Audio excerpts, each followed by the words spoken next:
What if I told you there were 4 little changes you could make to how your team works that would make you way more efficient than most of your competitors? And what if I told you that these changes cost no money, cost no morale damage, and were just little tiny tweaks to the things you already do? Sounds like a no-brainer, doesn't it? But why should I listen to you? Thank you, random person shouting in the back of the room. The reason you should listen to me is because these 4 tips I'm going to share with you are based on my team and I surveying 600 organizations on their overall operations strength. And from the survey, we've come to realize that the bar for efficiency in small teams is a lot lower than we thought. But the good news is, for you, if you want to become more efficient than your competitors, it's really, really easy. Let me explain.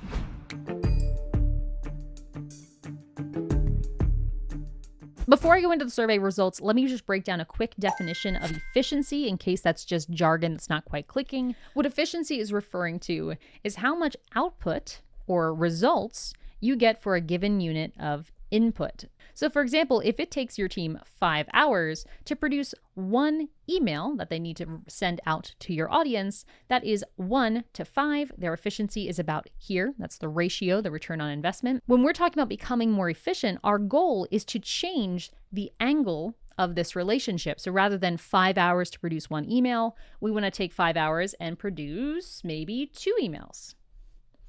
Or we want to take 3 hours to produce 1 email. In either case, what we're trying to do is steepen that curve, steepen that relationship so we get more output for our input. If the visual definition doesn't work for you, you can also think of it as squeezing the most juice out of the lemon, getting the most bang for your buck, or getting the most results relative to your effort. Whichever way you want to slice it, it is about using your resources to the best of their ability. So that is efficiency. That's what we're optimizing for. But Layla, what did you learn about reducing inputs? Thank you so much for the perfectly timed segue. Wow, just what a coincidence that they're there.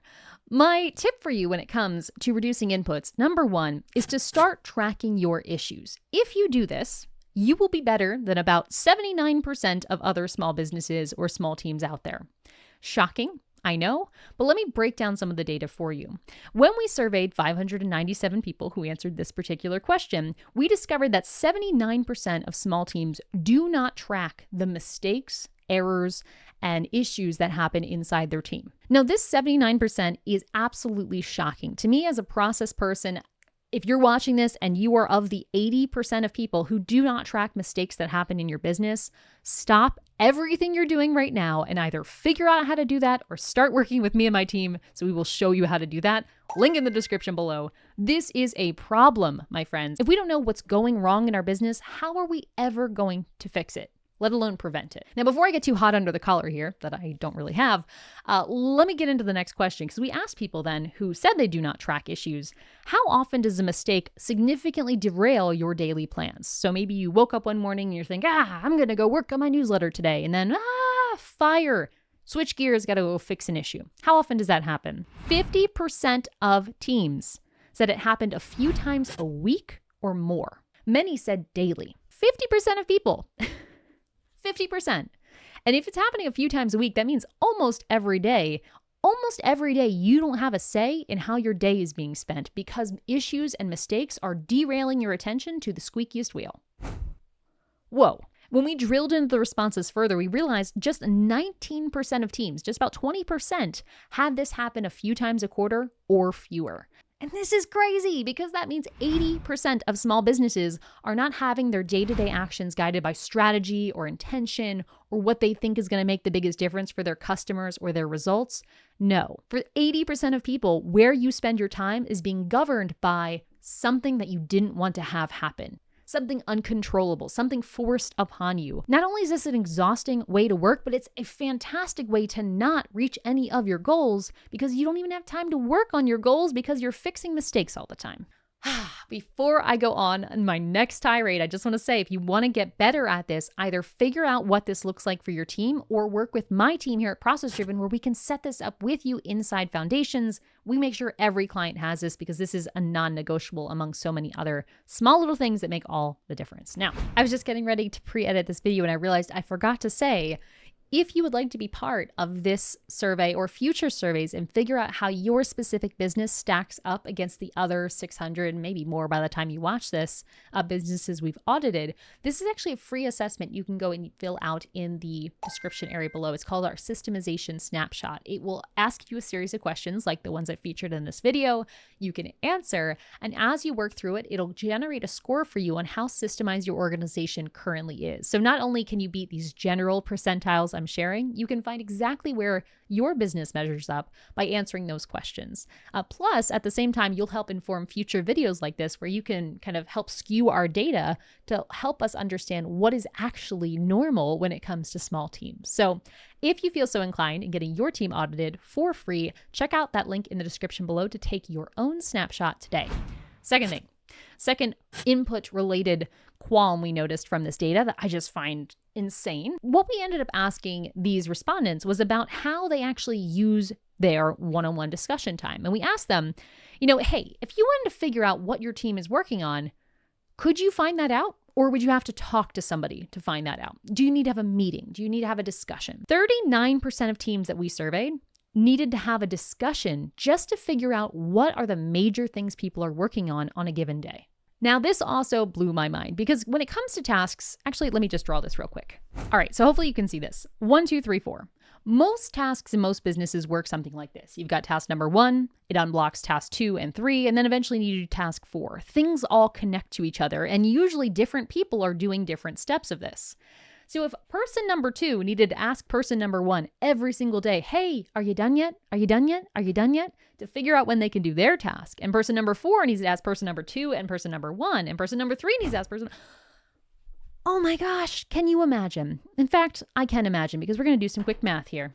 Of this situation, we've got 4 people here. And to coordinate work with these people, person number 4 needs to talk to 3 other people. Not a problem, right? It takes person number 4, say 5 minutes to get this information from 1 to 3 different people. Okay, so 15 minutes a day, give or take, this person needs to do to get this basic task information.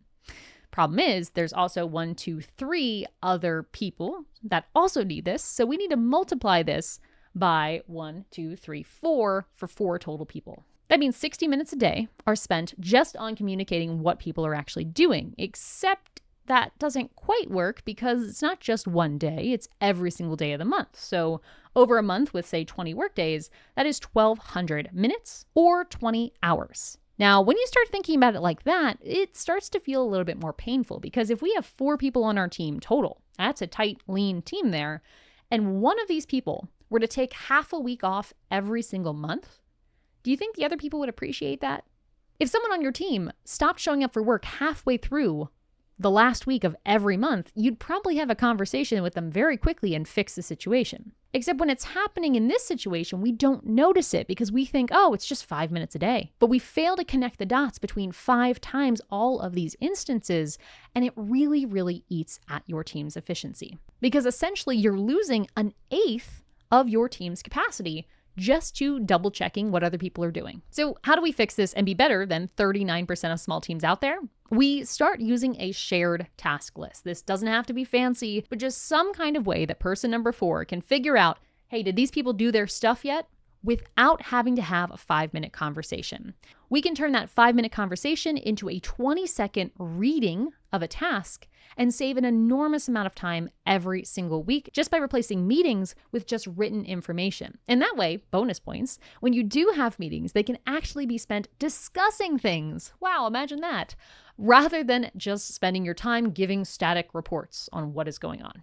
If this is something that sounds interesting to you, I actually have a live stream coming up around the time this video comes out. Maybe it just came out. I don't know. I'm bad with time. But it's a live video where I'll be going through the benefits of having a shared task management structure for your team, why it's valuable, the math behind why it makes a lot of sense. So if you want to check out that video, you can go up here and either tune in live or watch it if it's already on the replay because I didn't bother to check whether or not this video is coming out before or after it. But anyway, let's keep moving on to some of the other observations from this survey. So let's transition over to reducing risks. Basically, things that could throw a wrench in our plans. Let's try to get rid of those things. So under reduce risks, I've got 2 more items for you to help you beat the majority of small businesses out there. The first one is creating prevention plans, okay? So this goes hand in hand with the tracking of mistakes that I talked about earlier. We asked these people, hey, when something goes wrong, what do you do? And of those people, 59% of respondents said they either panic or they fix the issue and move on. That's it. That is how they handle mistakes in their business. And this to me is a huge opportunity. If you want to beat your competitors out and continually improve faster than them, start tracking your mistakes like we already talked about, and then do this step of when an issue comes up, don't just solve the issue and try your best not to panic either. Instead, solve the issue and make a way to prevent it in the future. Simple example, we had an issue here at ProcessDriven a year or 2 ago where we had an issue on our website. A link was broken and we didn't realize it because we're not on our website that much. So the link was broken. A client reached out to us saying, the link is broken. And, we had to fix it and so on. We could have chosen, like 59% of these people, to fix the issue and move on. But instead, what we did is we fixed the issue on the website and we created a preventative action. We created a routine task for every, 3-6 months, I forget what the interval is. Someone goes through and actually audits all of the main areas on our website. While it might not catch every issue, the idea behind it is that it will encourage us to be continually visiting our own site, replicating for ourselves our customer or prospect experience, and making sure that everything is looking good, ultimately preventing not only us from fixing issues, but also preventing that kind of reputational damage of, hey, we made a stupid mistake. I mean, it happens, but we certainly want to make it happen less, and that's one way that we work towards prevention. So as simple as it sounds, if you want to beat the 60% of small businesses out there, simply start learning from your mistakes and actually doing things differently when things go wrong. That sounds so simple when we say it out loud, but it's easy to lose sight of when you are hustling and bustling, and especially like we talked about earlier, if your time is being dictated by emergencies and issues, it's hard to have space to think proactively like this. But chicken and egg, right?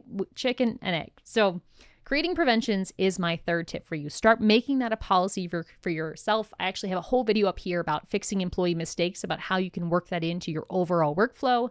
Or again, just work with me and my team and we'll show you more about this inside Foundations. With that, let's go on to our last one, which is identifying risks. But before I do, let me say something. I don't have time to go through all of the possible tips and tricks here. So if you'd like to see a follow-up video on increasing output, that angle of boosting efficiency by getting more out of the work you're already doing, go ahead and write "get out" in the comments below. Because I think it'd be, once again, funny to look at my phone in the morning and say, "Get out, get out, get out." I don't know. I don't know why I do it to myself either. But write "get out" in the comments below, and I will make a follow-up video about that if we get enough votes in the comments. Leave that comment below, like and subscribe while you're down there because it really helps. But let's go on to our last piece here, which is identifying risk. When it comes to small teams, there are a lot of inherent risks. When you are small, maybe you're 4 people, and one person gets hit by a bus or is in a coma or is sick or quits or whatever, that is 25% of your team that just disappears. All of their knowledge, all of their expertise, all of their emotional ties just gone. And it can cause a lot of strain. And while, of course, we can talk about financial risk and other risks that are really, really high for small businesses relative to our larger conglomerate overlords out there, I feel like people risk is typically the most top of mind and most deadly when it comes to small businesses. So in this audit, we asked people, imagine the most irreplaceable person on your team, the person that is most valuable to the day-to-day operations of your business. What would happen if that person left for 4 weeks? And the results were very shocking, just disheartening, and let's just get into them. 88% of people surveyed said that they would struggle or stop operating if a key person left for 4 weeks unplanned. So whether someone was sick, got in a car accident, just needed some time, changed jobs, quit, any of that. If someone left for 4 weeks, 88% of small teams we surveyed would either struggle or stop operating. As someone who has spent a lot of time working with small businesses, supporting small businesses, trying to create more small businesses in our own way, this is absolutely horrifying to me. But you know what? what made this bad, and the thing I want you to remember from this, is when we asked people what would happen if that 4-week trip was planned, people could prepare for it. How would that change your response? And shockingly, we only saw a 9% improvement, meaning that 79% of teams we surveyed would either struggle or stop their operations if a key team member had a planned 4-week exit, departure, anything like that. This to me is the bigger problem, because that tells me that planning for an out of office is something we feel so uncomfortable doing that even if we could do it, it wouldn't make that much of a difference in terms of our confidence and our ability to operate our business otherwise. That is horrifying. That is not okay. Now, how do we actually fix this? Step 1 of this, and I could go through all of the steps because this is what we do with clients every single day, day in, day out, is build process-driven businesses that can operate without one person having to be there every second of the day. But to just get you started, the one tip I would say is to start identifying these risks. What would happen if your key team member, that was weird, your key team member left for 4 weeks? What exactly would go wrong? Why would you struggle? Why would you have to stop operations? What are those activities? Write them down. For my team, it might be YouTube videos could stop once we run through our backlog. It could be, what is it for you? Write those things down. Then use those as opportunities for future growth in the company. When you are looking to hire the next time, maybe hire for those things. When you're looking to improve your efficiency, for example, maybe improve efficiency in these things. Well, there's a full toolbox of things you can go through to reduce this kind of dependency on one person, which if you'd like to see a video on this, again, comment below. But the bare minimum here to beat this 80% of small businesses who would absolutely stop or struggle in their day-to-day, start to identify what would happen. Better yet, identify, then make a plan for it. If you can do those 2 things, you will beat this 79% of average small businesses out there. And frankly, we need you to do it, because if this continues to be the track record for sustainability for small businesses, we are not prepared for the next world event. Because at the end of the day, this efficiency work is really just the work of building out processes in your business, ensuring that your business runs based on a process, it's a machine, and not just an expression of people's energy and time that stops when people's energy and time runs out. We want to build a machine. We want to build a process-driven organization. And if we don't, our organizations, our nonprofits, our small businesses will not continue to exist. And even more than losing profits, losing market share, losing reputation, more than any of those things, your business no longer existing and no longer being able to do what it does into the world, those stakes are so high that we have to do something. So if nothing else, use this as your invitation to make your organization a little bit more process-driven and more efficient along the way by tracking the issues that happen, reducing unnecessary meetings, creating preventative actions when issues actually do happen, and identifying and ideally planning for the big risks that could shut down your company. So you have a plan when, not if, those eventualities come to be, because I want your business to continue to exist in the future. I have a feeling you do too. And the way we can make that happen is by truly enjoying the process. Speaking of efficiency, though, one area of cost that I didn't get time to talk about today is the fact that shiny object syndrome can actually really hurt your team's efficiency. You work on something and then get distracted with something new. If that is something you can relate to at all, you should probably watch this video on the end screen next, where I actually interview 3 seasoned operators on how they manage shiny object syndrome and make sure their teams are focused on the right things. So watch that video here on the end screen, like and subscribe if you enjoyed this, and remember, at the end of the day, our goal here is to make sure that we and our businesses are able to enjoy the process. And yes, one more reminder from me, Layla, in the future that if you want to contribute your answers to these questions to help make future videos and to find out how your business measures up, use the link in the description below to take your free systemization snapshot today.